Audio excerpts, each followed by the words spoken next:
This podcast is powered by the pros at Paschal Air Plumbing and Electric. Arkansas owned, Arkansas operated. GoPaschal.com. Artie, thanks for jumping on with us as always as we welcome you in. We'll start with Kirby Smart's comments, and he did not seem like he was a fan of the possible third recruiting cycle yesterday. He doesn't think that so much time before their senior year because it matters, and he kind of alluded to the idea of guys not playing about. What percentage of college, not high school coaches, college coaches feel that same way that you think Kirby Smart does?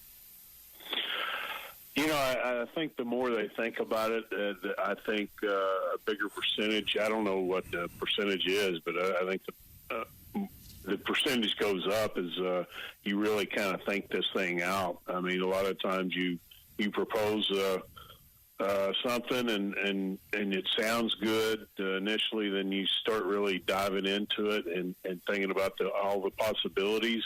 And then you kind of start to reconsider, and I think some of the coaches are starting to reconsider.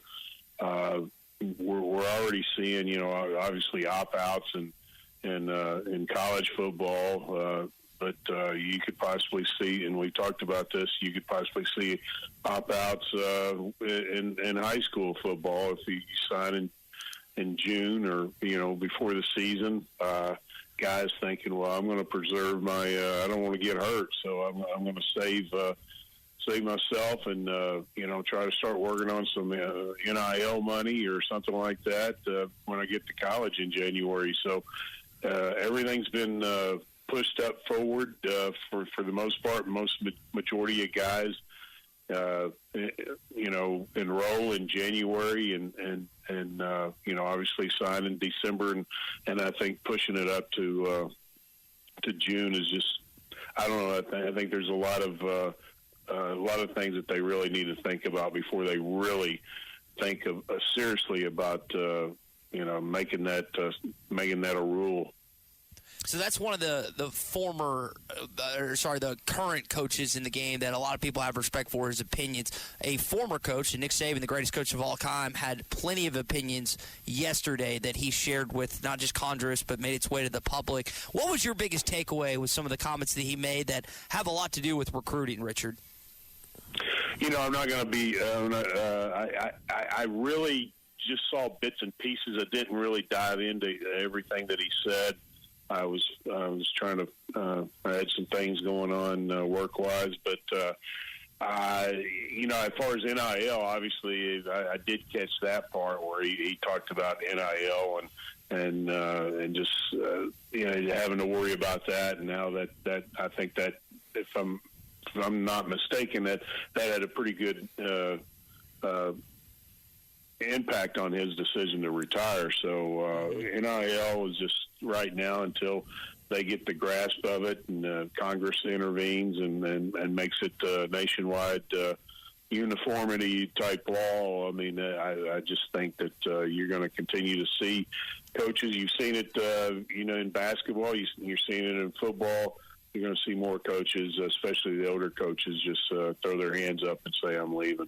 Richard Davenport is with us on the McClarty-Daniel hotline. So, Richard, have you maintained or kept two signing periods a year? You have February and December now, but you moved them around, maybe moved one off of December. Would there be an appetite for having one prior to the high school season and then maybe free up? Because you think about the coach's time and everything going on in December. You got staff that are looking to leave, staff you have to hire. You've got the NIL situation that you got to get players locked down because the portal opens then.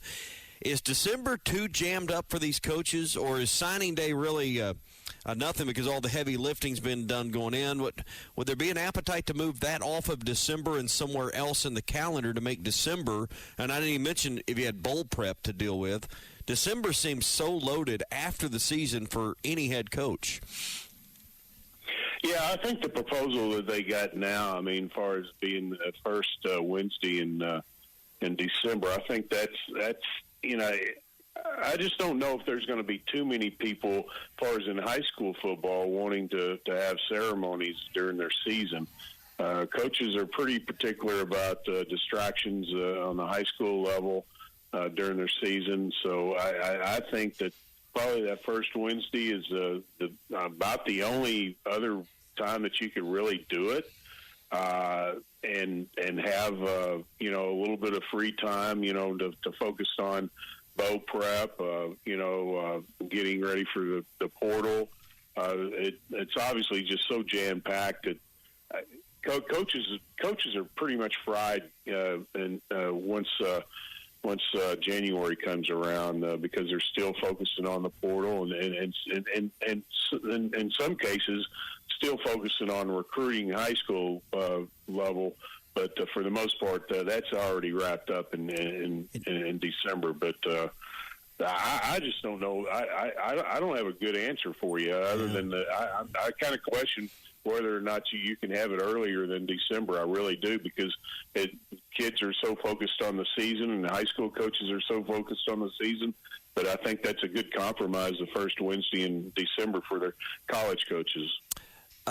In your opinion, this fear that high school kids would take the year off or opt out their senior year, is that just saber rattling? Is that just using what seems to be an easy to understand excuse?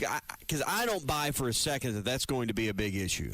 You may have a few. I'm not saying it's going to be an absolute, but I don't think you're going to have this mass of kids that get college scholarships not play their senior year of high school. Where do you come down on that? Is that going to be a big issue if they had a signing period prior to the high school season beginning? I tend to agree with you. It would probably just be a few, but what's kind of crazy, we've seen in the past of trends starting and then other people follow, and then it may be just a few initially, then it may be a few more the next few years. I don't know. Especially 5 stars. You think those guys are their NIL money is can be pretty significant, and there's 15 or 20 of those around the country each given year. Right. But I'm just saying that those are the ones that you would be concerned about. No, right. Do I believe that it'd be a mass? No, but could it grow into more? Yeah, I could see that, because like I said, you see tendencies, and then other people start picking up on that and thinking, well, that's not such a bad idea. And maybe if you're a high-rated 4-star, and you think, well, my NIL money possibilities are pretty significant too, not only just 5 stars. So you also just like, and I'll make this an example. Caleb Williams from USC. The guy initially, I don't know if he's still talking about, whatever team that drafts him, he wants a piece of ownership or whatever. Mm-hmm. We never thought you would ever see anything like that, but you get some of the crazy parents or crazy uncles, telling these kids what to do and advising them, and there's no telling what could possibly happen. But at the same time, I tend to agree with you. But until it happens, you truly don't know until after a few years. Yeah. Here's a wild story that came out yesterday. It was confirmed by Josh Payne, who I think does a really good job college football and 247 Sports. Richard, there was an SEC player this year that threatened to sit out a bowl game if he didn't get in more NIL money, and he ended up playing. But is that something that we could see and hear more whispers of? Is guys threatening to sit out not just bowl games but bigger games on the idea that they need to make more money prior to that game? Well, I mean, that's just that's just maybe just one example that kind of leaks out. I guarantee you there's a lot of cases that we don't know about. Absolutely. That are behind the scenes that are never mentioned, never leaked out. So I tend to think that you're going to continue to see stuff like that. And again, that's it's just the nature of the business when you involve money and pretty sizable amounts of money, that stuff like that's going to happen. How are you feeling about this basketball game tonight? Are these guys going to respond after playing one of the worst games of the season against the Vanderbilt Commodores earlier this year? They ought to. That was an embarrassing performance, and they. Here's the deal. I mean, obviously they're not going to go to the NCAA tournament unless they miraculously, win 5 in a row.